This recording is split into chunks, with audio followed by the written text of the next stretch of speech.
Bonjour, bonsoir, challenge, abondance, c'est le jour 25. Merci d'être là, merci de poser des questions, merci de me signaler en message privé ou sur WhatsApp ce que ce challenge a changé dans votre vie, même les choses les plus subtiles. Ok? Donc aujourd'hui, on est vendredi, n'est-ce pas?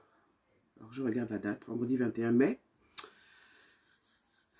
Nous allons parler de la liberté de briller. Oui, la liberté de briller. La liberté de briller. La liberté de briller. Il y a deux mots essentiels. Il y a la liberté et puis il y a briller. Alors briller, briller c'est quoi? Oser briller c'est quoi? C'est oser montrer à la face du monde qui on est. Oser avancer. Oser rayonner. Oser éclairer les autres. Bonjour Amina, merci d'être là. Oser éclairer les autres, oser se positionner, oser s'engager, oser prendre la parole, oser être différente. Alors je rappelle que ici, moi j'accompagne surtout les personnes que l'on dit multipotentielles ou haut potentielles, n'est-ce pas? Et forcément, quand on appartient à cette catégorie de personnes, on est souvent des personnes, on va dire, un peu décalées, un peu à part. Et parfois, on est rejeté, parce qu'on ne fonctionne pas comme tout le monde. On est rejeté d'autant plus que parfois, soi-même, on ne se comprend pas. On ne sait pas qui on est vraiment. On ne sait pas comment se positionner. On n'est pas compris. Et comme l'a signalé hier Elikia, parfois, on se sent très mal avec soi. C'est-à-dire, en fait, on se sent à l'aise ni toute seule, ni avec les gens. Voilà, donc oser briller, c'est une belle aventure et c'est ce que je propose dans le programme Immersion, dans mon programme Immersion avec les personnes que j'accompagne, dans mon groupe de coaching. Donc c'est un programme sur une année avec 4 fondations. La première fondation étant repérer ces blessures, qu'on appelle les blessures de l'âme, les blessures émotionnelles. Tout ce qui, dans votre enfance, dans votre vie, vous a blessé, vous a terrorisé, vous a sidéré et vous bloque en fait dans votre vie d'adulte. Première étape. Deuxième étape, ensuite, il s'agit de vous révéler, apprendre à vous connaître, apprendre les différentes parties qui vous composent parce que vous n'êtes pas une enveloppe humaine, vous n'êtes pas fait que de chair et de sang.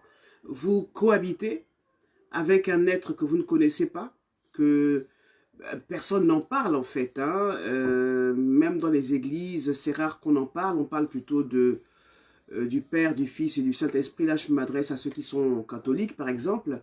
Mais on ne vous parle pas de cette autre partie qui est vous, en fait, qui est la partie immatérielle, qui est la version immatérielle de la version humaine. Sauf que la version humaine, elle est là dans une enveloppe physique. Elle est en but à la réalité physique, la réalité de cette réalité qui est assez difficile. Alors, la réalité physique, elle a des soucis, elle a des problèmes, elle a des blessures, elle se heurte à cette réalité et elle est venue sur Terre pour vivre cette aventure-là. Et puis l'autre hologramme, on va dire, cette partie spirituelle, mais c'est celle-là qui n'a pas froid, qui n'a pas peur, qui n'a pas faim. C'est la partie divine en vous que vous ne connaissez pas, mais qui, si vous savez la contacter, eh bien, pourra vraiment faire en sorte que votre vie aille pour le mieux. Donc ça, c'est la deuxième fondation du programme Immersion. Ensuite, la troisième fondation, c'est oser briller. C'est vraiment expérimenter tous les outils que je vous aurai appris entre-temps, puisque maintenant vous serez libéré, par exemple, de votre manque de confiance en vous, vous serez libéré des blessures qui vous empêchent d'avancer, et vous vous serez révélé à vous-même. Vous saurez quels sont, oui, tout à fait. Alors je me consacrerai à ça la semaine prochaine, Amina. C'est vraiment très important. Mais tout à l'heure, je vais vous proposer le témoignage d'une... c'est la première femme que j'ai coachée. Alors, ça va faire 10 ans quand même. Aujourd'hui, c'est une personne, c'est une bombe en fait. Hein. Je suis vraiment fier de l'avoir coachée. Elle s'appelle Adeline Nittendem. Elle vit à Manchester, en Angleterre. Et elle va raconter dans quelques instants en fait son parcours. Donc je vous ferai écouter un extrait de son parcours. Restez là. Bonjour Annette, merci d'être là. J'espère que ce que j'ai dit hier t'a permis d'avancer.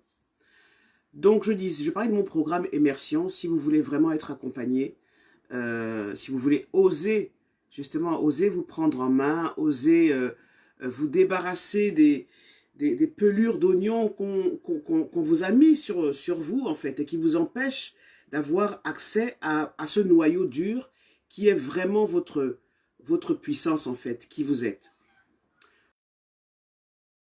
C'est l'étape où vous devez donc expérimenter, passer à l'action. C'est important de passer à l'action. Ça ne sert à rien que je vous apprenne des choses, que vous ayez des informations importantes, si vous ne les mettez pas à l'épreuve, si vous ne vous mettez pas à l'épreuve, si vous n'avancez pas. Et moi, j'aime bien avancer par petits pas. C'est ce qu'on appelle la stratégie ou la politique des petits pas. C'est pas la peine de faire de grandes choses après pour être étouffé, mais il faut installer un rituel journalier, donc installer des choses à faire régulièrement qui vont vous conduire vers votre succès. Ça, c'est la troisième partie. Et puis la dernière partie qui découle des trois autres, c'est vraiment avoir une meilleure relation avec l'abondance et donc avec l'argent, être maître de l'argent. Donc voilà donc le contenu de ce programme Immersion qui tient sur une année. Adeline a bénéficié de ce programme et je vous ferai l'écouter dans quelques instants. Adeline, donc, c'est une jeune Camerounaise qui vit à Manchester, qui avant, en fait, avait une vie tout à fait normale, un peu comme la vôtre, un peu comme la mienne. Elle travaillait en France depuis des années avec son mari et dans une boîte informatique, elle vivait très bien, elle gagnait un bon salaire, une belle vie de famille, elle avait des enfants. Bref, la vie de tout le monde. Mais, comme je vous l'ai dit hier, ça n'allait pas. Elle avait vraiment des blocages. Beaucoup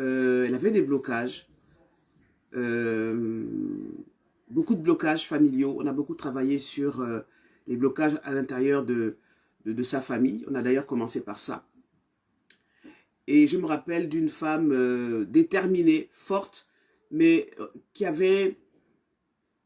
qui venait avec dire maman Eugénie, c'est comme ça qu'elle m'appelle, vraiment j'ai un problème, aide-moi. Elle ne savait pas ce que c'était que le coaching, mais elle m'a fait confiance et on a vraiment cheminé ensemble. Donc ça n'allait pas dans sa vie, c'est-à-dire qu'elle l'écrit dans son livre, hein, Le pouvoir de la liberté de briller. Elle l'écrit dans son livre, elle raconte un peu que c'était une existence où c'est juste travailler, rentrer chez soi, retravailler, rentrer chez soi, ne même pas profiter de ses enfants, ni de sa vie en tant que telle, et elle étouffait dans cet univers-là. Et elle a sauté le pas. Elle disait en fait qu'elle voulait rentrer au Cameroun pour pouvoir se lancer dans l'agriculture, ce qu'elle a fait. Elle a tenté l'expérience avec son mari. Et elle a découvert des choses, elle a découvert que, en fait, en Afrique, on dit qu'il n'y a pas de travail. Non, c'est pas qu'il n'y a pas de travail, c'est que les gens ne veulent pas travailler. Ils ne veulent pas se salir les mains. Ils ne veulent pas se baisser pour ramasser le fruit de leur travail. Elle a lancé une exploitation agricole et il lui manquait de la main-d'œuvre et les gens ne voulaient pas travailler avec elle dans son exploitation agricole. Fait de culture, le maraîchage, mais vraiment de grands hectares, elle et son mari. Et c'est ce qui est ressorti en fait de son expérience, c'est qu'elle a investi beaucoup pour rentrer au Cameroun, s'installer au Cameroun, c'est ce qu'elle voulait. Mais elle s'est rendue compte que sur le terrain, les gens préféraient avoir encore... en fait, c'est quand même assez paradoxal. On dit qu'il n'y a pas de travail au Cameroun, enfin en Afrique, Les gens sont au chômage. Mais c'est juste en fait que le travail, il y a un besoin. Hein, il y a un besoin. Il y a des personnes qui recrutent du personnel. Mais les personnes ne veulent pas travailler. Parce qu'ils ne se voient pas faire des choses qu'ils n'envisagent pas de faire. Par exemple, retourner à l'agriculture. Donc, forte de cette expérience, elle a décidé d'aller à Manchester, s'installer en Angleterre. Et aujourd'hui, elle est devenue coach intuitive et elle apprend, elle enseigne aux gens à être authentiques. Et elle a déjà, cette femme, elle est extraordinaire. Elle a vraiment une longueur d'avance de 10 ans, de 15 ans, parce qu'elle pense déjà à l'entreprise du 21e siècle. L'entreprise du 21e siècle. Les choses bougent, les choses changent. N'est-ce pas? Vous le constatez, ça va très très très très vite. Et si vous ne prenez pas le train, il ne s'agit pas de courir. Hein. Il ne s'agit pas de courir. Justement, il s'agit d'être soi, mais de prendre conscience des enjeux. Prendre conscience qu'il y a des choses qui bougent et qu'il faut entrer dans, dans ce cycle-là, mais sans faire les erreurs du passé, en fait. C'est-à-dire que les gens créent une entreprise, deviennent entrepreneurs, et ils se rendent compte, en fait, qu'ils reproduisent le même système qu'ils ne voulaient pas. Il y a des gens, par exemple, qui créent une entreprise et qui restent 18 heures sur 24 devant l'entreprise, quoi, à courir après l'argent. Oui, c'est vrai qu'il y a une étape. Il y a une étape, comme je l'ai expliqué dans les derniers lives, dans les lives que j'ai faits, il y a une étape. Il faut d'abord ce qu'on appelle se serrer un peu la ceinture, ok? Faire des calculs stratégiques pour pouvoir amasser un certain capital, accumuler de l'argent pour créer une source de revenus, créer une entreprise. Mais le danger, c'est de lancer une entreprise et en fait, vous devenez esclave de votre entreprise et esclave de l'argent. L'entreprise du 21e siècle, justement, elle est différente. Il s'agit de travailler, de choisir à quel moment on travaille et de se consacrer à ce qu'on aime aussi, à ce qui nous nourrit aussi. À ce qui nous nourrit, c'est ses passions, c'est qui on est, c'est les enfants, c'est la famille, c'est les voyages. Donc c'est ça en fait, créer sa vie. Et vous en avez la capacité. Nous avons tous la capacité. Encore faut-il en prendre conscience et avoir le courage de oser briller. Donc je parlais de briller et je parlais aussi de la liberté de briller. La liberté de briller, ça veut dire que quand vous décidez de vous montrer aux yeux du monde, ça peut être au sein de votre pays, au sein de votre travail, au sein de là où vous êtes en fait. Il y aura de belles choses, effectivement, le succès, la reconnaissance sociale. Et puis, il y a aussi, on va dire, le revers de ça. Et je sais que beaucoup d'entre vous, et même ceux que j'accompagne, ont peur de ça parce qu'ils se disent, mais si je me mets dans la lumière, je vais être critiqué, moi j'aime bien ma petite vie tranquille. Oui, là, cet aspect-là, on le travaille vraiment, parce que, encore une fois, c'est à vous de choisir ce que vous voulez. Mais vous ne pouvez pas, quand vous brillez, vous ne pourrez pas ne pas être attaqué, critiqué, jugé. Ça fait partie du jeu. Ça fait partie du jeu. Et toute la question est de savoir comment vous gérez ça. Comment vous gérez ça et comment, en fonction des critiques, des personnes qui ne vous apprécient pas, qu'est-ce que vous devez faire avec ça? Ok? Il y aura toujours des personnes qui vont vous critiquer. C'est pour ça qu'il faut vraiment avoir confiance en soi, se connaître sa place, connaître son rôle pour ne pas se laisser, ne pas se laisser détruire par des personnes qui vous critiquent, qui ne vous connaissent pas, qui vous jugent seulement à travers le prisme des réseaux sociaux, parce qu'avec les réseaux sociaux aujourd'hui, il y a ce qu'on appelle les haters. Tout le monde y va de son commentaire, mais personne ne vous connaît réellement. Il y a beaucoup de fausses rumeurs sur vous. Comment on fait avec ça? Ben, il faut faire avec ça. Il faut vraiment faire avec ça. Et ça, c'est la liberté suprême. C'est-à-dire que si, à un moment de votre vie, et ça se travaille, si à un moment de votre vie, vous êtes arrivé à un niveau où vous vous en fichez de l'opinion des autres, ça, c'est la liberté. C'est la liberté, en fait. C'est ça, la vraie liberté. C'est-à-dire que les gens vous allez commencer à vous dire, mais les gens ont le droit de me critiquer, les gens ont le droit de ne pas être d'accord avec moi. Ok? C'est la liberté. Vous n'aurez plus peur justement du jugement des autres. Le jugement des autres, c'est le jugement des autres. Hein? Ça leur appartient. Ce jugement des autres, on vous dit telle ou chose, ok, c'est un point de vue. Mais ça leur appartient. Ce n'est pas, ça n'appartient pas à vous. Donc il faut apprendre justement à vivre ce succès avec tous les mauvais côtés du succès. Et c'est pour ça que moi j'admire beaucoup toutes ces personnes qui sont au sommet, qui brillent, qu'on critique, qu'on juge, qu'on vilipende, qu'on condamne. Oui, ces personnes-là savent que c'est le revers de la médaille. Les personnes riches sont souvent critiquées. On pense que tous les riches sont pareils, que ce sont des salauds, ce sont des tueurs d'enfants, ce sont des rosicruciens, ce sont des personnes méchantes, orgueilleuses. Mais que l'on soit riche ou que l'on soit pauvre, il y a des personnes mauvaises de tous les côtés. Hein. C'est pas parce qu'on est humble, parce qu'on est pauvre, parce qu'on n'a pas d'argent, qu'on est une personne sainte. C'est faux, c'est une illusion. Et ce que vous devez savoir, c'est que vous soyez pauvre ou riche,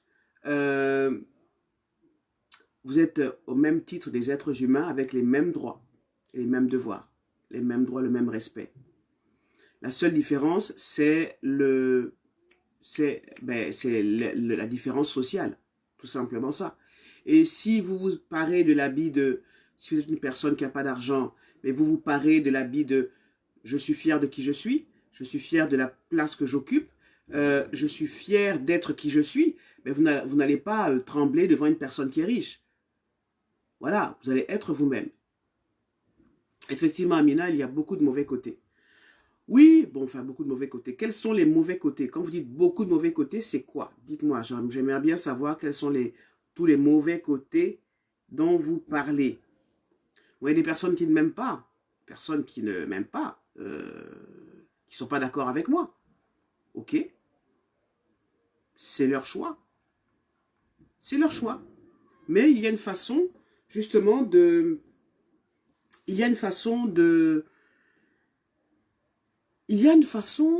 alors le mot n'est pas approprié, mais c'est vraiment le mot. Il y a une façon de manipuler positivement les gens. Alors ça, c'est l'art de la communication, c'est quelque chose que je sais faire. C'est comment transformer des personnes. Vous voyez, dans un public, il y a des personnes qui vous posent des questions, qui vous dérangent. C'est comment, face à des personnes qui vous agressent, qui vous déstabilisent, comment retourner les gens positivement de telle sorte que après ils deviennent vos fans. Le petit secret, c'est simplement d'être à l'écoute et de ne pas prendre pour soi les attaques qu'on va vous faire. Ne pas prendre pour soi. Ne prenez jamais les choses au premier degré.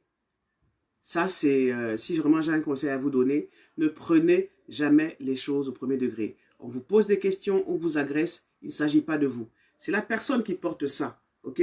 C'est la personne qui porte ça pour elle. Elle vous renvoie simplement ce que je veux appeler sa saleté, hein, sa colère, peut-être parce que vous êtes lié à cela. Mais c'est la personne qui parle, hein, ça ne vous concerne pas. Maintenant, si vous n'êtes pas préparé, vous allez mal réagir, vous allez insulter, et ça va aller, il y aura une dégringolade de je fais ci, je fais ça, je fais ci, je fais ça, je fais ci. Il y aura une espèce de, c'est l'ego qui va vouloir se défendre. C'est pas ce qu'il faut faire, c'est vraiment d'être à l'écoute de l'autre. Écoutez, ce qu'on appelle de l'écoute active. De l'écoute active. Écoutez en fait quel est le besoin derrière la récrimination de la personne qui vous critique. Parce que parfois la personne, elle a juste besoin qu'on l'écoute. Et dans cette société, dans ce monde, dans cette réalité, c'est très rare. C'est très rare de s'écouter vraiment. On est juste là, on veut juste avoir raison. Moi, je dis ça, je pense ça, c'est moi, on veut avoir raison. Mais si on prenait la peine d'écouter l'autre et de dire « Ah oui, ce que tu dis, c'est intéressant. » Vous voyez, si vous reconnaissez à l'autre sa légitimité, la légitimité de ce qu'il dit, même s'il est de mauvaise foi, il va commencer à baisser ses barrières. Devons-nous nous considérer comme un miroir? Oui, oui, tout à fait, parce que quand vous brillez, les gens, ils câblent leur vie en fonction de votre vie, de ce que vous renvoyez comme image. Oui, vous êtes parfois un miroir. Si vous brillez au milieu de personnes qui ne brillent pas, oui, forcément, ça dérange. On va dire, mais vous voyez, il y a beaucoup de légendes en Afrique où quand on voit une femme qui a réussi, c'est forcément soit elle a couché, ok, soit elle a couché, c'est comme si elle n'était pas intelligente, et beaucoup de femmes aussi y croient, soit, il y a beaucoup d'histoires comme ça, soit au Gabon par exemple, et dans beaucoup de pays africains, c'est les histoires de... Je ne sais pas si c'est vrai, je ne sais pas si c'est vrai, peut-être que c'est vrai, mais il y a beaucoup d'histoires de quand une femme brille, ben c'est qu'il y a elle a un esprit ou un serpent qui vient la lécher la nuit et puis qui lui vomit des billets d'argent. Bon, faut pas en rire parce que les gens y croient. Et peut-être que c'est vrai, peut-être que c'est pas vrai, parce que c'est vrai que dans ce monde, il y a plusieurs niveaux, n'est-ce pas? Donc tout dépend de à quel niveau vous êtes en fait. Devons-nous nous considérer comme un miroir? Oui, tout à fait, tout à fait. Mais si vous savez y faire, ben, si les gens vous voient comme un miroir, ben, c'est à vous aussi intelligemment de leur montrer leur miroir.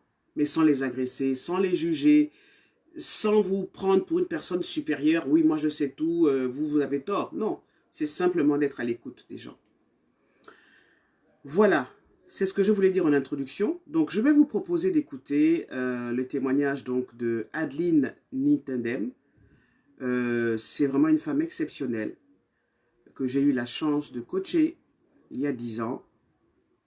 Et aujourd'hui, elle enseigne aux chefs d'entreprise à générer des revenus à plusieurs chiffres. C'est ça, c'est ce qu'elle fait. Et elle le fait très bien. Donc, je vais vous faire écouter son témoignage. C'était à l'occasion d'un sommet que j'ai co-organisé avec 3 autres charmantes dames. C'est le sommet COBA. Alors, il s'est tenu l'année dernière, en plein Covid. Et justement, Adeline Nintendem va commencer justement par aborder la question du Covid. Écoutez attentivement, écoutez attentivement, écoutez attentivement justement pour... telle que nous la voyons pour l'instant. Pour vraiment comprendre. Aussi, elle m'a dit, Eugénie, je viens te voir parce que je ne suis plus bien là. Donc, j'ai réussi socialement, mais il me manque quelque chose. Et en fait, elle ne savait pas exactement ce qu'elle cherchait. Elle sentait simplement qu'elle était mal dans sa tête, mal dans son corps, elle n'était pas alignée. Et donc, alors, moi, je vais avancer. Les esclaves se plaindre, en fait. Et cette attitude... Alors, je vais remonter un peu. On va dire de 10 fois. Comme pour toujours, nous avons une opportunité extraordinaire. Je vais avancer un peu plus, pardonnez-moi. Voilà. Donc, vous avez suivi Amina. Créer ce qu'on appelle l'entreprise du 21e siècle, en fait, voilà. Concrètement. La crise de coronavirus telle que nous la voyons pour l'instant, c'est vrai qu'il y aura beaucoup de perturbations. Et beaucoup de gens pensent en fait que la vie sera comme avant, qu'après le coronavirus, les choses pourront vraiment changer en fait. Mais dans tout ça, qu'est-ce qui se passe vraiment? C'est que les choses ne pourront plus jamais être comme avant. Et l'Afrique, pour une fois, comme pour toujours, nous avons une opportunité extraordinaire, en fait, de tirer notre épingle du jeu. Mais pour que cette opportunité extraordinaire, nous puissions la prendre, en fait, c'est déjà de connaître qui nous sommes. En fait, nous avons souvent confondu, en fait, ce qu'on appelle révolution à l'extérieur. Ça veut dire toujours réclamer, demander, se plaindre, se fâcher, dire qu'on est maltraité, qu'on est injuste, dire qu'on n'est pas libre, dire qu'on est des esclaves, se plaindre en fait. Et cette attitude-là, le moment est venu que nous changeons complètement. Le moment est venu que nous devons changer complètement. Quand j'ai vu le président de Madagascar créer son remède contre le Covid, sans avoir demandé à l'OMS qu'est-ce que tu en penses, et vendre dans son pays en fait. Mais c'est comme ça que nous devons vivre complètement. Et c'est ça complètement ce qui est l'entreprise du 21e siècle. Donc, ce que je veux vraiment partager avec vous, c'est que la clé de notre changement se trouve dans notre révolution intérieure. Parce que nous projetons à l'extérieur ce que nous sommes à l'intérieur. Quand nous trouvons qu'il y a des gens qui nous maltraitent, qui ne nous donnent pas la liberté, qui veulent toujours profiter de nous, parce qu'en fait, quand quelqu'un est assis sur une chaise, en fait, ça c'est le paradigme de Darwin. Le paradigme de Darwin dit qu'il y a la rareté, dit qu'il y a la compétition, et qui dit que si nous ne dominons pas quelqu'un, bien si nous ne tuons pas quelqu'un, nous n'allons pas vivre, nous devons survivre en fait. Quand je vois nos sociétés ancestrales, quand j'étudie leur histoire, nous n'avons pas le même paradigme à la base. C'est pour ça que nous sommes intrinsèquement incapables de nous défendre, parce que dans nos mémoires cellulaires, ce paradigme de dominer pour vivre, il n'existe pas. Mais où est-ce que le problème arrive concrètement? Le problème arrive concrètement parce que nous nous identifions à quoi? Nous nous identifions à tous les échecs ou à toutes les informations qui arrivent. Quand vous regardez la télévision, par exemple, vous allez toujours, on va dire, les Noirs sont comme ça, l'Afrique est comme ça, parce qu'en fait, il y a un paradigme dominant qui dit que pour qu'ils soient en haut, il faut que les autres soient en bas. S'ils ne présentent pas les autres qui sont en bas, ils ne peuvent pas être en haut, en fait. Ça, c'est un paradigme, en fait. Et nous ne pouvons pas vouloir changer de paradigme en restant avec les mêmes valeurs. Et ces valeurs, c'est quoi? Ces valeurs, c'est la connaissance de soi. Allons rechercher ce qui est au plus profond de nous. Qui sommes-nous concrètement? Et dans le livre La liberté est de briller, que je vous incite à vous procurer en fait, il va vous permettre de faire cette révolution intérieure que vous avez au fond de vous. Qui êtes-vous? Quand je suis arrivée chez Eugénie, en fait, en 2011, je savais que j'avais envie de faire des choses. Je savais que j'avais des choses à inventer, des concepts, et je ne savais pas quoi. Parce que je ne savais pas qui j'étais. Ça, c'était le premier problème auquel je me suis confrontée. Et je pense que 90% des gens et des Africains se confrontent à ce problème. Si nous sommes en train de nous plaindre, toujours en train de nous gréver et attendre qu'on nous donne quelque chose, c'est parce que nous identifions notre image à une image de subalterne. Le moment est venu d'arrêter de jouer au subalterne. Nous n'avons pas de liberté à demander. Nous sommes nés libres. La liberté, elle est dans la tête, en fait. Quand Nelson Mandela fait 27 ans de prison, il est resté parce que il est sorti avec beaucoup d'amour. Parce qu'il a su, il était libre dans sa tête. La liberté ne se trouve pas. Ce n'est pas quelqu'un qui va nous donner une liberté. Donc, arrêtons de chercher à l'extérieur et essayons de comprendre quels sont les schémas de pensée, de croyances qui nous font croire que nous ne sommes pas libres. Parce que nous sommes libres d'exprimer qui nous sommes. En Afrique, je vois nous avoir une connaissance incroyable. Quand je vois la connaissance ancestrale, quand je vois la connaissance énergétique qu'on a, quand je vois comment les sociétés étaient organisées avant, c'est une connaissance incroyable. Mais le problème est le suivant, nous avons renversé les choses et jeté que ce n'est pas de la bonne chose, c'est de la sorcellerie. Et en changeant le regard que nous avons sur nos propres choses, nous avons changé l'image que nous avons de nous-mêmes. Parce que pour accomplir, il faut déjà avoir une image claire de qui on est.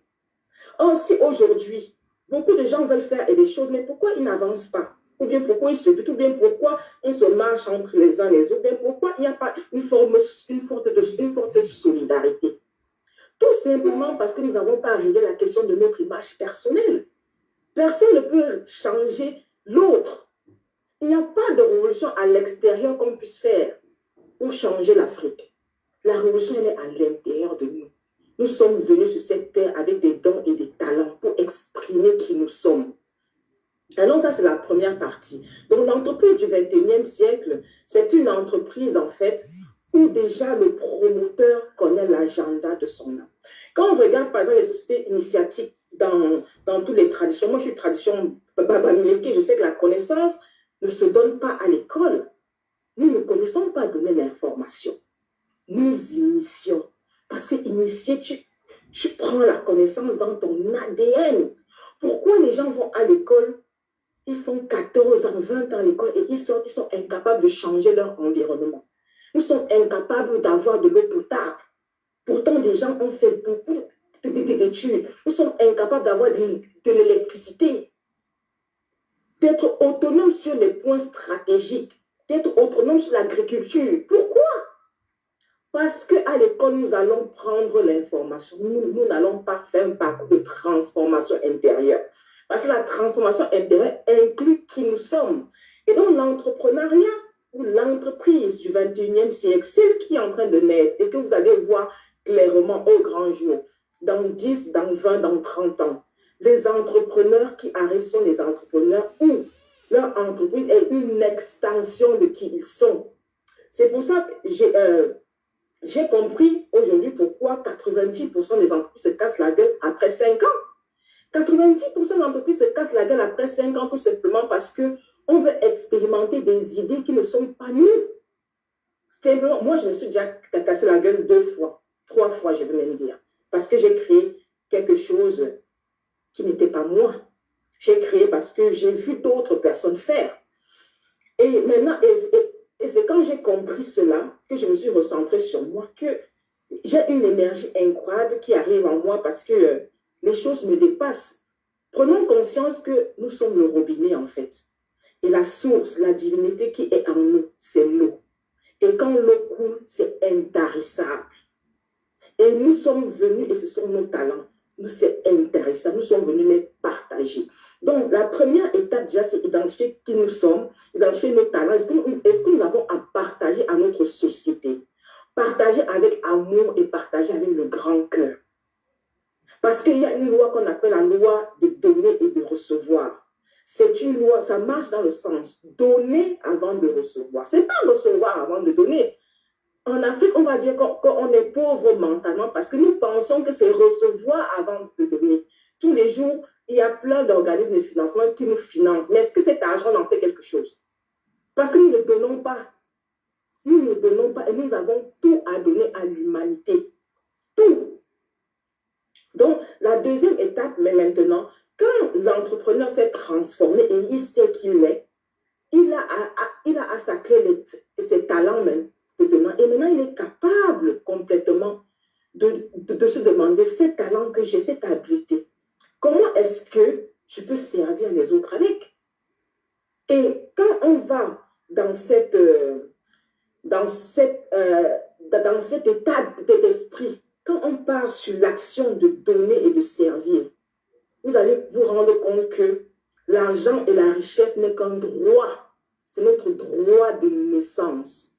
Beaucoup de gens vont piller des caisses ou bien vont prendre ce qui leur appartient parce qu'ils n'ont pas compris qu'ils sont riches naturellement. Cette richesse-là, c'est cette source qui coule à travers nous. Et tant que nous bloquons cette source-là, ou bien quand nous ne nous autorisons pas à découvrir cette source qui n'est autre que notre divinité, beaucoup de courants de pensée, d'autres personnes ont dit le Saint-Esprit, beaucoup de courants de pensée ou de religion ont vraiment cette idée et le savent concrètement. Donc, c'est ce que nous sommes arrivés à faire. Donc, quand vous voyez, vous avez déjà un service et le service se base sur ce que vous êtes venu faire. Ça, c'est la structure de votre entreprise. Et là, ça veut dire que vous êtes à votre place et votre entreprise n'est que l'extension par laquelle vous recevez l'abondance que Dieu, l'univers, il vous envoie complètement. Et donc, le but de cette entreprise, c'est de servir les gens et d'aider les gens. Arrêtons toujours d'attendre l'aide des autres. Demandons-nous qu'est-ce que nous pouvons donner. Nous avons tellement de choses à donner à l'humanité. Je dis tellement de choses. Mais le problème, c'est que nous avons un rejet de nous-mêmes. Ce rejet de nous-mêmes, en fait, c'est ça qui nous empêche de nous voir qui on est complètement. Et donc, quand vous avez votre structure et que vous savez ce que vous allez partager, la deuxième étape, en fait, on arrive au niveau de la structure de l'entreprise. Parce que quand une entreprise grandit concrètement, il faut des gens qui vont aider. Il faut des gens qui seront à leur place. Moi, j'ai travaillé 15 ans dans les sociétés, mais je n'étais pas à ma place. Je suis persuadée que je ne donnais même pas 10% de ce que j'étais capable vraiment de donner. Parce que ce que je faisais n'était pas vraiment une prolongation de ma capacité supérieure. C'est de ça qu'il est question. Donc, dans ce modèle d'entreprise, en fait, la hiérarchie verticale part, en fait. Même si c'est l'entrepreneur qui a l'idée, qui est vraiment la personne qui porte l'entreprise, les gens qui arrivent, c'est une équipe, en fait. On est dans l'horizontal. Parce que chaque personne, maintenant, doit être à sa place, doit être recrutée par rapport à son agenda interne, par rapport à qui il est, par rapport à l'agenda de son âme, en fait. Et là, vous n'aurez plus besoin, on n'aura plus besoin de courir derrière les personnes qui viennent travailler. On n'aura plus besoin de voir que les gens ont mis les arrêts maladie par complaisance. Parce que quand on travaille, que c'est notre passion, franchement, on n'a même pas besoin de nous dire de travailler. On n'a pas besoin de nous dire de nous améliorer. On n'a pas besoin, il y a des choses qu'on n'a pas besoin. Ça, c'est au niveau de la structure. Et donc, quand on parle de structure, maintenant, on va parler de système. Système dans une entreprise, en fait, c'est quoi? C'est toutes les différentes structures. On peut avoir la partie marketing, on peut avoir la partie produit, on peut avoir la partie vente, en fait. Moi, je me souviens, quand j'étais en Afrique, quand j'ai créé 3 entreprises en Afrique, en fait, et qu'est-ce qui n'a pas marché dans mes systèmes? Il n'y avait pas une bonne communication de l'énergie. Parce que ce qu'il faut comprendre, c'est que ce que nos enfants avaient super bien compris, là, et la physique quantique l'a aussi bien compris, nous sommes énergie. Nous sommes des êtres en vibration et nous émettons des fréquences pour communiquer avec l'univers. Et donc, si nous, en tant qu'êtres humains, nous sommes énergie, et plusieurs scientifiques, si vous regardez, vous faites bien les recherches, on dit que la matière, comme on l'entend, comme on la ressent dure, elle n'existe pas complètement. La matière, elle n'existe pas. Ça veut dire quoi? Ça veut dire que chaque proton, en fait, c'est de l'espace qu'il y a entre ces protons. Et c'est ça qui fait que quand on touche, on a l'impression que c'est Dieu, mais arrête, que ce n'est pas Dieu. Donc ça, c'est la structure physique, comme on peut le voir avec nos yeux. Mais l'entreprise, maintenant, c'est une autre structure aussi, qu'on va dire morale, mais c'est une autre structure à part entière. Quand chez un homme, l'homme tombe malade, c'est parce qu'il y a un déséquilibre énergétique dans toutes ces énergies. Et c'est ce déséquilibre énergétique qui va imprégner la maladie sur certains organes en fonction du déséquilibre, en fait, complètement. C'est pour ça qu'on va vous dire, par exemple, que les gens qui ont beaucoup de colère ou qui ressassent beaucoup, en général, ils ont quoi? Mal d'estomac. Parce que la colère, la vibration de la colère va entrer en résonance avec la vibration de l'organe qu'on appelle l'estomac et ça va créer un mal complètement. C'est ce que les Chinois ont compris, parce que chez les Chinois, quand on est malade, on met les capteurs. C'est ça de la médecine énergétique. Donc, si on revient là dessus, on voit l'homme qui peut être malade, ça veut dire que l'entreprise aussi peut être malade. Voilà. Alors, je vois qu'il y a Valérie Chaperon qui est là. C'est donc, je vous parlais de Koba. Donc, nous sommes 4 bonnes femmes à avoir créé ce sommet. On l'a lancé, en fait, lorsque le Covid est arrivé. Et lorsque nous nous sommes indignés face aux médias occidentaux qui disaient que cette crise du Covid serait la catastrophe de trop pour l'Afrique. Vous voyez, Adeline en a parlé. On vit dans un monde où il y a plein d'informations qui circulent.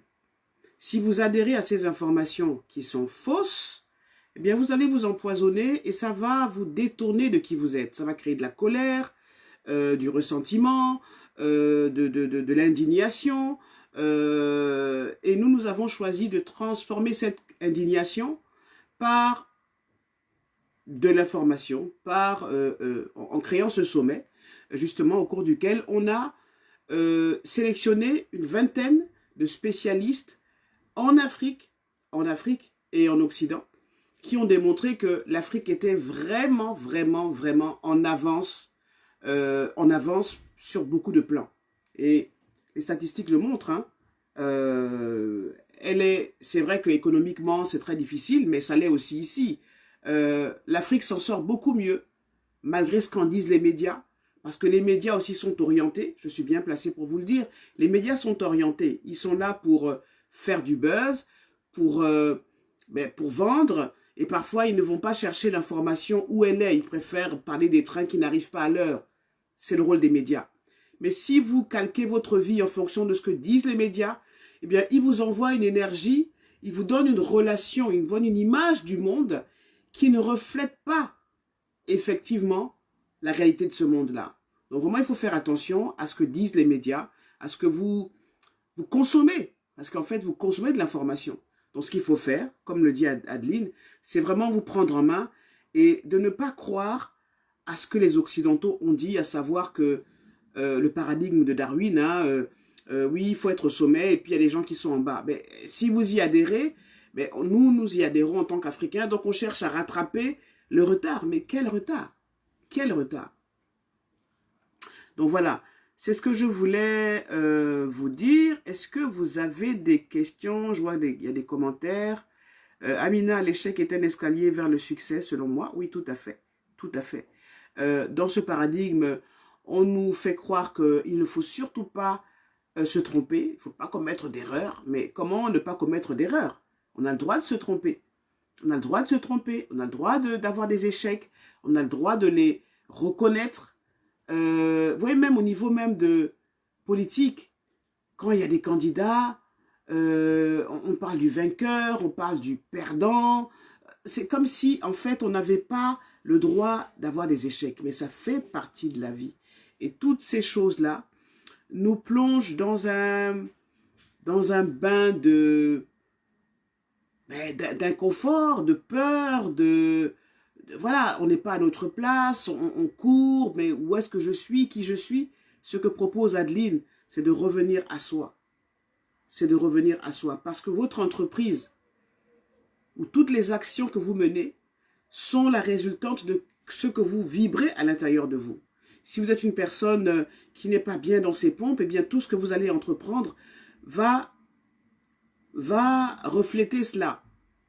Et souvent, on nous fait croire que la communication passe par ce que vous dites. Non, la communication ne passe pas par la parole. La communication passe par les vibrations, et souvent c'est inconscient, les vibrations que vous envoyez autour de vous. Nous sommes de l'énergie. L'argent, c'est de l'énergie. Ok. Nous sommes de l'énergie et nous envoyons des vibrations de joie, de bonheur, d'aisance, de confiance en soi. Et ça a un rapport aussi avec l'argent. Vous voyez, les personnes à qui on donne de l'argent, c'est des personnes qui inspirent la confiance. Et la confiance, c'est l'autre nom de l'argent. C'est l'autre nom de l'argent. Ok? Voilà, je ne sais pas. Alors, il est quelle heure? 20h14. Est-ce que vous avez des questions à me poser? J'ai vu qu'il y avait un très bon commentaire. Oui, sur comment se connaître. Je pense qu'Aline a déjà abordé plus ou moins la question.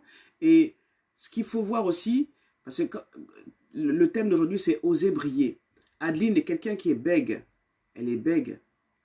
Elle bégait. Quand elle commence à être en public, elle bégait. Mais elle a osé se dire, ben oui, même si je bégais, je vais y aller, je vais oser prendre la parole. Et aujourd'hui, on sent encore qu'elle bégait, mais elle a dépassé ça en fait. Elle a dépassé ça, c'est pas le plus important. Donc on peut y arriver en disant, ok, j'ai un handicap, ok, ça se passe pas bien, mais j'avance quand même. Et vous voyez la puissance de sa parole, la puissance de ce qu'elle dit. Je suis vraiment fier de Adeline et de ce qu'elle a accompli en autant d'années en fait. Donc je vous conseille d'aller vous procurer son livre. Si vous le souhaitez, je vous enverrai le lien de ce livre, hein, La liberté de briller. Il contient vraiment des enseignements qui sont vraiment puissants, très puissants. Et voilà ce que je tenais à vous donner comme message aujourd'hui. Donc, la semaine prochaine, ce week-end, je vous laisse un peu tranquille. À partir de lundi, eh bien, si vous le souhaitez, on va reprendre les tappings, le FT. Pensez à un sujet, un problème qui est récurrent dans votre vie. On va le traiter pendant pratiquement plusieurs jours. Le minimum, c'est 21 jours. Donc, je reprends les tappings, le tapping pendant 21 jours. Donc, pensez ce week-end à un problème qui est récurrent dans votre vie. vous allez tester avec moi, expérimenter avec moi le pouvoir de cet outil que j'utilise beaucoup, qui s'appelle l'EFT, Emotional Freedom Technique, donc le tapping plus vulgairement. Donc pensez à ce problème qui est récurrent dans votre vie, un problème lié à l'argent ou à un autre problème. Et nous allons commencer donc ce processus de guérison de vos blessures, de connaissance de qui vous êtes, ok, puisque la question c'est, en fait, Eugénie parle de qui là? Elle dit qu'il y a un autre moi qui est ma partie spirituelle, immatérielle. Eh bien, on va la découvrir ensemble à partir de lundi. Voilà, je vous souhaite de passer un très bon week-end. Merci de me suivre, merci de regarder cette vidéo en replay. Et à lundi. Portez-vous bien. Bonne soirée. Merci Amina. Merci Valérie et tous les autres.